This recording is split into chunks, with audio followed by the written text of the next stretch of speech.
Hi అండి. అందరూ ఎలా ఉన్నారు? మేమైతే చాలా బాగున్నాం. ఇవాళ నేను పాలకూర తెలుసు కదండి, పాలకూర చికెన్ చేస్తున్నానండి. చాలా టేస్టీగా ఉంటుంది. ఆరోగ్యానికి ఆరోగ్యం. టేస్టీ చూడండి. పాలకూర ఇది ఒక కప్పు సరిపోద్దండి. అరకిలో చికెను పసుపు ఉప్పు అన్నీ వేసుకుని కడుక్కోవాలండి. కడుక్కుని ఇలా పెట్టుకొని శుభ్రంగా చేసుకుని చికెన్ అరకిలో అండి. ఒక 4-5 ఉల్లిపాయలు పడతాయి. అల్లం వెల్లుల్లిపాయ, పచ్చిమిరపకాయలు, టమాటా కావాలండి. మసాలా సరుకులు అన్నీ కావాలి. మిరియాలు, ధనియాలు, గసగసాలు, జీలకర్ర అన్నీ కావాలండి. సరిపడా సాల్ట్, సరిపడా కారం, సరిపడా ఆయిల్, కొంచెం పసుపు అండి. ఇవే పాలకూర చికెను చేయడానికి కావాల్సిన పదార్థాలు. తయారు చేసే విధానం చెప్తానండి. చూడండి, చికెన్ ఇలా కడుక్కుని పెట్టుకున్నాం కదండి. ఉల్లిపాయ ముక్కల్లా కోసేసుకున్నాం. ముందు స్టవ్ వెలిగించుకుని బాండి పెట్టుకోవాలి. ఆయిల్ పోయాలండి. ఆయిల్ కొంచెం వేడెక్కనివ్వాలి. ఉల్లిపాయ ముక్కలు ఉన్నది గరం మసాలా పేస్ట్ చేసుకుని ఇలా పెట్టుకున్నామండి. గరం మసాలా అంతా అల్లం వెల్లుల్లి పేస్ట్ చేసుకుంటున్నాను. ఎందుకంటే ఇలాగా మనం చికెన్ ఇలా ఉంది కదా, సాల్ట్ వేసుకోవాలండి. కొంచెం పసుపు వేసుకుని ఒక 10 నిమిషాలు అలా ఉంచేయాలి. ఇప్పుడు ఇది కాగిపోయింది నూనె. ఉల్లిపాయ ముక్కలు వేసేసుకోవాలండి. పసుపు ఉప్పు వేస్తాను కదండి, ఇలా ఉంది కదా. ఇప్పుడు దీంట్లో కారం వేసుకోవాలండి.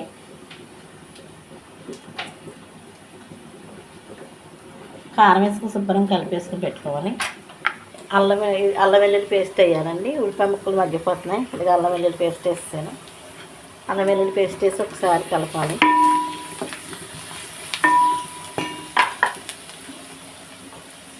చికెన్ వేసేసుకోవాలండి. కారం పసుపు ఉప్పు అన్నీ వేసి కలిపేసుకున్న చికెన్ ఇందులో వేసేసుకోవాలి.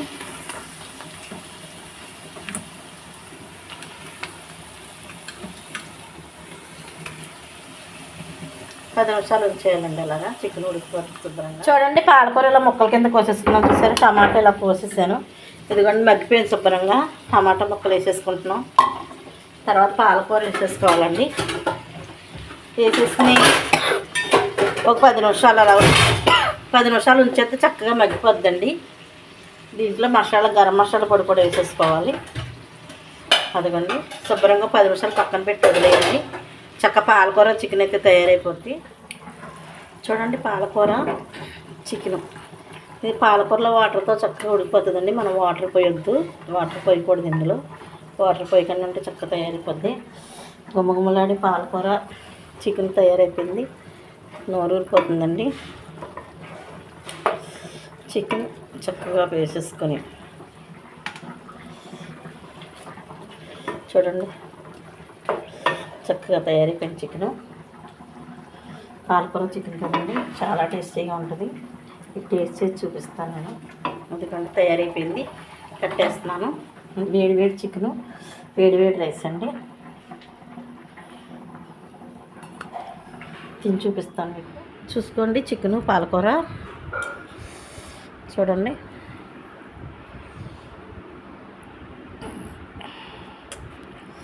ఆకలి దంచేస్తుందండి. చికెను పాలకూర అలా చికెను మసాలా చికెను ఇవన్నీ చేసుకున్నప్పుడు ఆకలి వేసేస్తూ ఉంటుంది.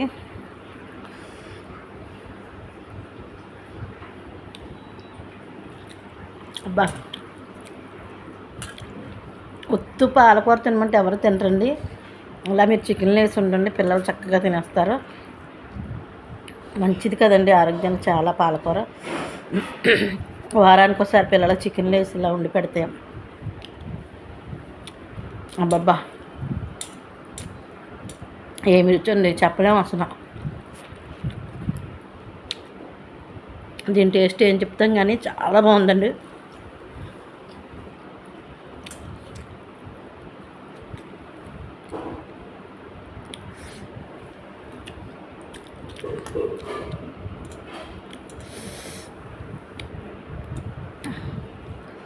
పాలకూర చికెన్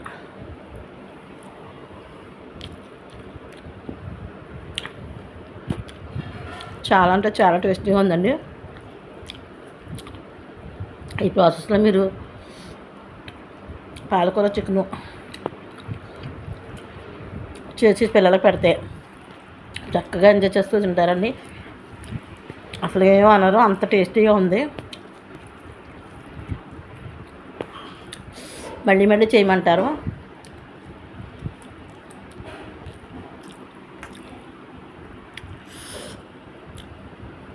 ఈ ప్రాసెస్లో కనుక మీరు పాలకూర చికెన్ చేస్తే ఫుల్గా ఎంజాయ్ చేస్తారండి.